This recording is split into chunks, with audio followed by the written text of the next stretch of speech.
Hi guys, so let's now take a look at competitive oligopolies. Right, so competitive oligopolies are likely to demonstrate some aspects of implicit collusion where they show awareness of their competitors and the pricing levels at which competitors are setting their prices. Let's take a look at the likely observations we might see. So there might be the use of some non-price competition to actually differentiate products, certainly, and we see this, for instance, in the coffee market. But you may also see that there is a good degree of product similarity. After all, one cup of coffee is another cup of coffee, in most people's eyes anyway, but you've just got a different brand on the cup. Okay, there's also the potential for price wars in such a market, although they tend to be quite stable because, as we've said before, oligopolies do not like to participate in price wars. They tend to be quite damaging to all firms involved. Now, it may lead to the kink demand curve theory of oligopoly, and we will look at that in another lesson. Okay, so this does relate to this theory, which really helps to explain price stability within a marketplace. Okay, now there's going to be a number of factors which are going to promote a competitive oligopoly market. And first up, if you've got a large number of firms with low market concentration ratio overall, then that really is going to promote a more competitive oligopoly.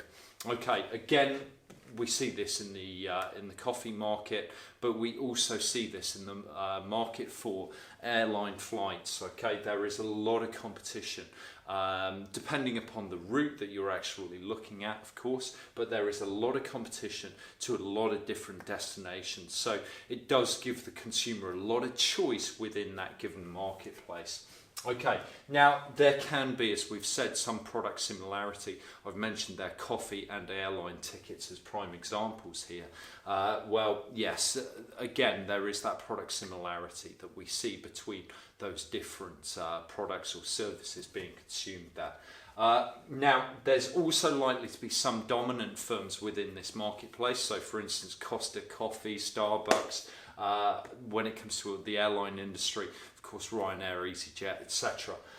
So there are likely to be some dominant firms, but then there are likely to be some smaller market entrants as well. And yeah, there's low barriers to market entry. Okay, so low barriers through to market entry. So that means that new firms can actually enter this marketplace relatively easy.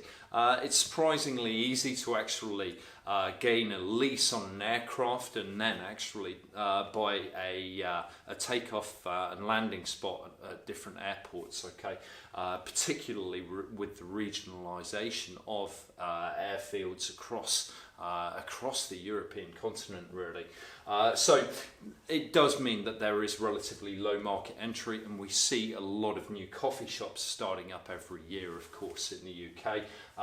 These markets are also likely to be fairly saturated, so in terms of their actual market growth, that may well have stalled, and there's going to be a lot of products available.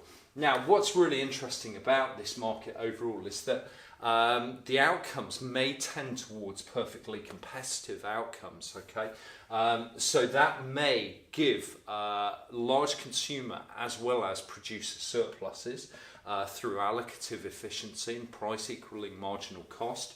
It means that consumers can get these products at very low prices. Of course, within the airline sector, they do use some price discrimination, though, of course, so that they charge high prices at peak periods. But also there's likely to be a high degree of productive efficiency within these given markets as well. Okay, so that's our first introduction to the different types of oligopoly we need to understand. In our next one, we're going to look at a formal collusive oligopoly model. Okay, thanks ever so much, guys.